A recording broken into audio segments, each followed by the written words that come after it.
শীতকাল পড়লেই খেজুর গুড়ের কথা মনে হয়। আর খেজুর গুড়ের মাখা সন্দেশ খেতে আমরা কে না পছন্দ করি।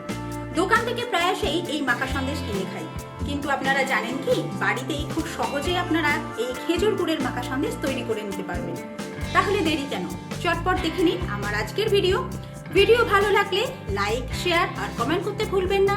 এখনো এই বন্ধু চ্যানেলটি সাবস্ক্রাইব করে না থাকলে প্লিজ বন্ধুরা অবশ্যই চ্যানেলটি সাবস্ক্রাইব করে পাশে থাকা বেল আইকনটা প্রেস করে দেবেন, যাতে আগামী দিনের সমস্ত নতুন ভিডিওর নোটিফিকেশন খুব সহজেই আপনার কাছে পৌঁছে যায়।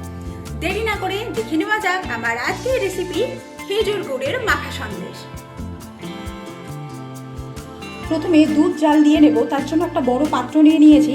দিয়ে দিচ্ছি সামান্য পরিমাণ জল।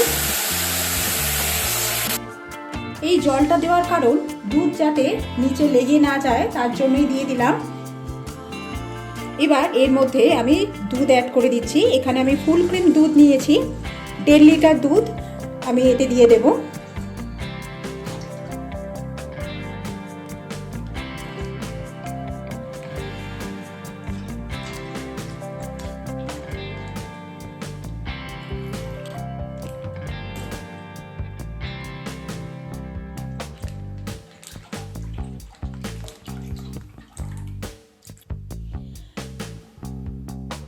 এবার আমি গ্যাসের ফ্লেমটাকে জোরে দিয়ে দিয়েছি। দুধটাকে ফুটিয়ে নিতে হবে প্রথমে আমাদের।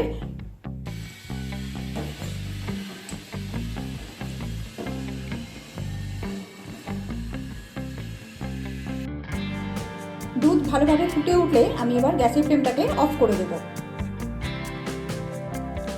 এই দুধ থেকে আমি 2 হাতা দুধ অন্য একটা পাত্রে তুলে নিচ্ছি। এটা আমরা পরে ব্যবহার করব। 30 থেকে 45 সেকেন্ড সময় নিয়ে একটা হাতার সাহায্যে দুধটাকে একটু নাড়িয়ে নেব, যাতে প্রচণ্ড দুধের যে গরম ভাবটা সেটা একটু কমে যায়।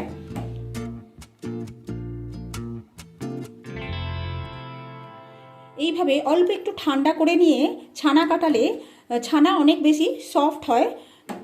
এইভাবে একটু ঠান্ডা করে নিয়ে তারপর আমি এর মধ্যে ভিনেগার অ্যাড করে দেব। এখানে আমি একটা বাটিতে 2 টেবিল স্পুন ভিনেগার আর 2 টেবিল স্পুন জল নিয়েছি। এবার এটা এর মধ্যে অল্প অল্প করে মেশাতে থাকবো, একেবারে পুরোটা দিয়ে দেবো না, অল্প অল্প করে মেশাবো আর এরকমভাবে নাড়াতে থাকবো।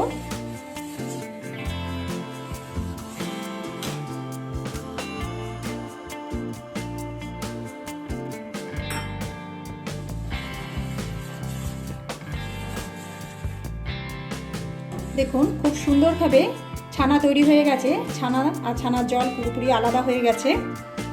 এবার এই ছানাটাকে আমি ছেঁকে নেব। এখানে একটা পাত্রের উপরে আমি এরকম একটা স্ট্রেনার দিয়ে দিলাম, তার উপরে একটা সুতির পাতলা কাপড় দিয়ে দিচ্ছি। এবার এটাকে ছানাটাকে এর মধ্যে ঢেলে দেবো।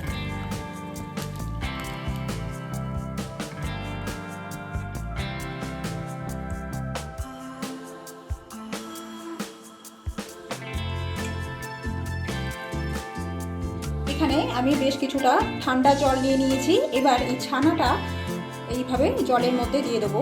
এইভাবে মানে ভিনেগারের টক ভাবটাকে কাটাবার জন্য এইভাবে ঠান্ডা জলে ছানাটাকে ধুয়ে নেওয়াটা ভীষণ দরকার।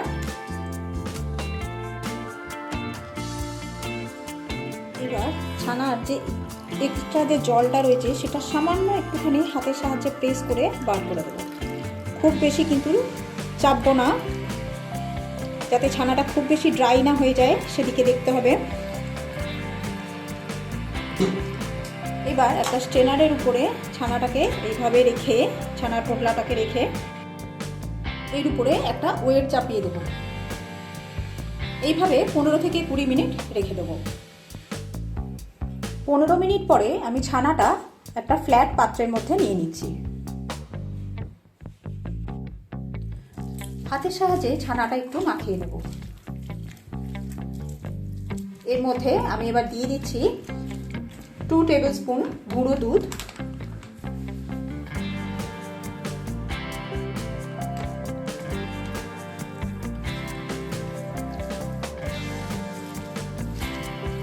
এই মিষ্টিটা বানাতে খুব বেশি কিন্তু ছানাটাকে মাখাতে হয় না, সামান্য পরিমাণ একটুখানি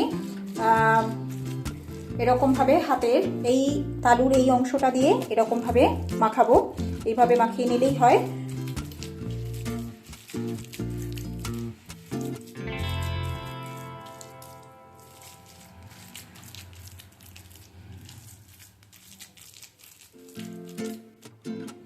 দেখুন এইভাবে মাখিয়ে নেবার পর এর টেক্সচারটা কত বেশি সুন্দর হয়েছে। এবার একটা কড়ার মধ্যে আমি প্রথমে তুলে রাখা দুধটাকে অ্যাড করে দিচ্ছি। এবার এর মধ্যে 1 টিস্পুন ঘি অ্যাড করে দেব।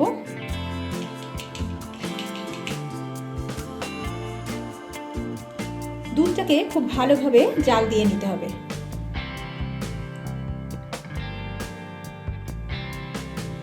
দুধ ভালোভাবে ফুটে উঠলে এর মধ্যে আমি মেখে রাখা ছানাটাকে অ্যাড করব।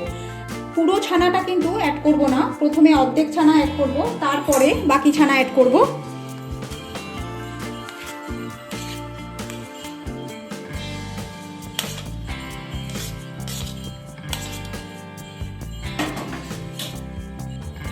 খুব ভালোভাবে মিশিয়ে নিতে হবে।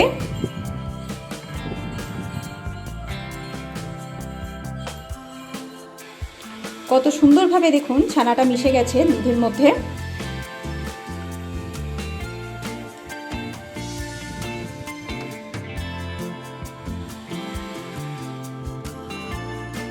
খুব ভালোভাবে ছানাটা যখন দুধের মধ্যে মিশে যাবে তারপর আমি এর মধ্যে খেজুরের গুড় অ্যাড করে দিচ্ছি। এখানে আমি 1.5 লিটার পুরোপুরি দুধের ছানা কাটাইনি, তার ভিতর থেকে 2 হাতা দুধ তুলে নেওয়া ছিল। ওই পরিমাণ ছানার জন্য আমি এখানে 500 খেজুরের গুড় ব্যবহার করছি। এবার খেজুরের গুড়টা একেবারে দেবো না, অল্প অল্প করে কিন্তু মেশাতে হবে। একেবারে দিলে অনেকটা বেশি পাতলা হয়ে যাবে।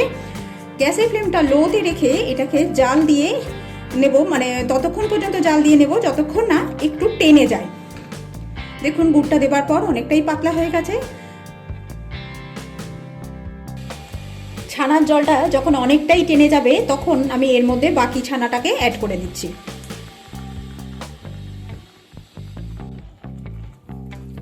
বাকি ছানাটা দেবার পর খুব ভালোভাবে মিশিয়ে নেব।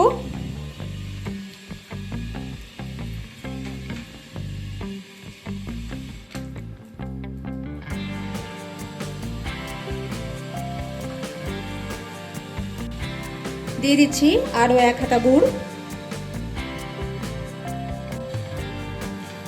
আবারও মেশাতে থাকবো।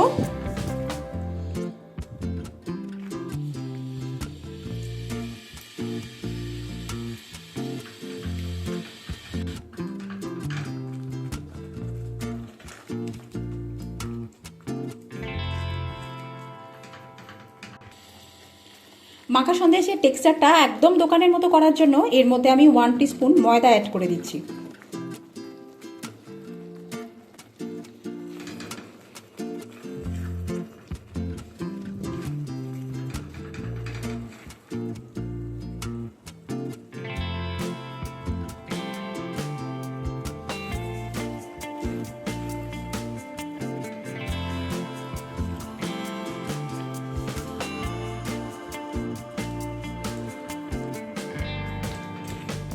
পুরো গুড়টা মেশানো হয়ে গেছে। এবার এটাকে ততক্ষণ পর্যন্ত পাক দেবো, এরকমভাবে ততক্ষণ পর্যন্ত নাড়বো যতক্ষণ না এটা টেনে আসে।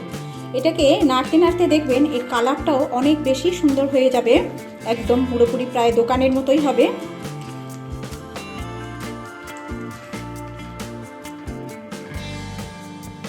প্রায় 20 মিনিট সময় নিয়ে লো ফ্লেমে কন্টিনিউ নাড়াচাড়া করে এটাকে পাক দিয়ে নিয়েছি। এর কালারটাও কতটা সুন্দর এসছে, আর টেক্সচারটা আপনাদেরকে দেখিয়ে দিই, একদম দানা দানা পুরো দোকানের মতো হয়েছে। এর থেকে বেশি এটাকে আর পাক দেবো না, এর থেকে বেশি ঘন করলে মানে এটা যখন ঠান্ডা হবে তখন আর একটু ঠিক হয়ে যাবে। তাই বেশি ঠিক হলে খেতে কিন্তু ভালো লাগবে না, তাই এর থেকে বেশি এটাকে আর আমি ঘন করব না। গ্যাসের ফ্লেমটাকে এবার আমি অফ করে দিলাম। সন্দেশটাকে একটা বাটির মধ্যে সেট হতে রাখবো।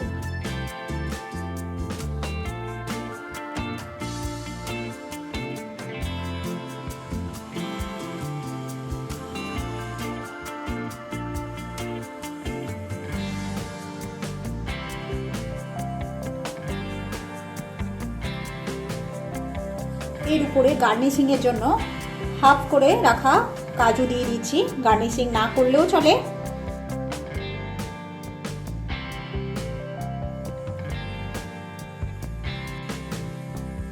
এইভাবে রুম টেম্পারেচারে এটাকে 2 থেকে 2.5 ঘন্টা রেখে দেবো।